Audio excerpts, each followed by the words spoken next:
Dusun Candi Peromasan di Kecamatan Limbangan, Kabupaten Kendal ini terletak di lembah terpencil, dekat dengan kawasan puncak Gunung Ungaran.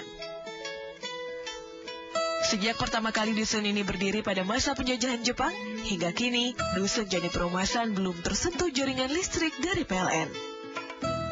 Bertahun-tahun dusun ini menjadi tempat menginap para pendaki gunung yang akan melakukan perjalanan ke puncak Gunung Ungaran esok harinya.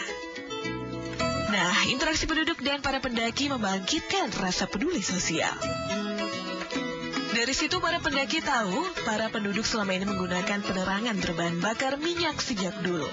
Tentu saja hal ini berbiaya mahal. Setiap kepala keluarga menghabiskan 600.000 hingga 1 juta rupiah per bulan. Biaya itu untuk membeli bensin sebagai bahan bakar generator set untuk menghidupkan listrik. Padahal, pendapatan penduduk yang semuanya sebagai pemetik teh sangat terbatas. Mereka terpaksa mengurangi anggaran makan untuk membeli bensin. Untuk biaya genset itu sebulannya hampir 600.000 sebulannya. Itu makanya untuk makan aja saya kurangi untuk penerangan. Para pendaki gunung kemudian mencari cara agar dusun ini bisa mendapat pasokan listrik murah.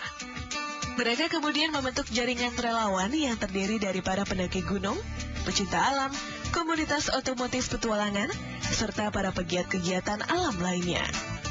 Mereka berasal dari berbagai kota seperti Semarang, Salatiga, Ungaran, dan kota lain di Jawa Tengah. Berbekal berbagai latar belakang disiplin ilmu, mereka sepakat membuat pembangkit listrik mikrohidro. Dusun ini punya modal sumber air yang cukup. Dibuatlah bendungan kecil. Dari sini, air disuplai ke bawah dengan pipa peralon. Lalu, disambung dengan dinamo pembangkit listrik mikrohidro. Derasnya arus air memutar perangkat ini dan bisa menghasilkan tenaga listrik. Kita di bawah merasakan namanya listrik, tapi kenapa di perumahan enggak? Nah, kita ngumpulin dari teman-teman relawan untuk gimana caranya di perumahan ada listrik. Dan dari penggagas Semarang Peduli sama Salatiga, akhirnya muncul mikrohidro.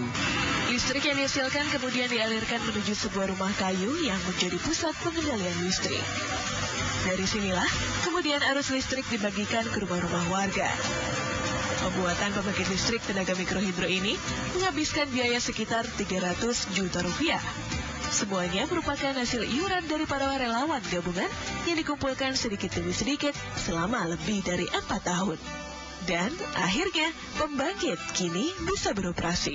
Ada dari komunitas pendaki, ada komunitas jeep juga ada, pecinta alam. Ada semua dari berbagai macam kalangan.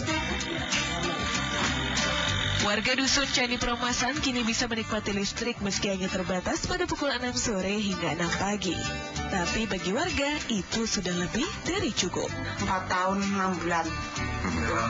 Relawan kesini itu ya saya lengkap ya. Alhamdulillah bisa menyalakan lampu itu, bisa menyambung bensin gitu. Inilah sebuah gerakan para relawan yang bisa menjadi contoh bagi anak-anak muda lainnya untuk berbuat sesuatu bagi sesama. Demikian laporan tim Liputan Topik, Teguh Joko Sutrisno, Semarang, Jawa Tengah.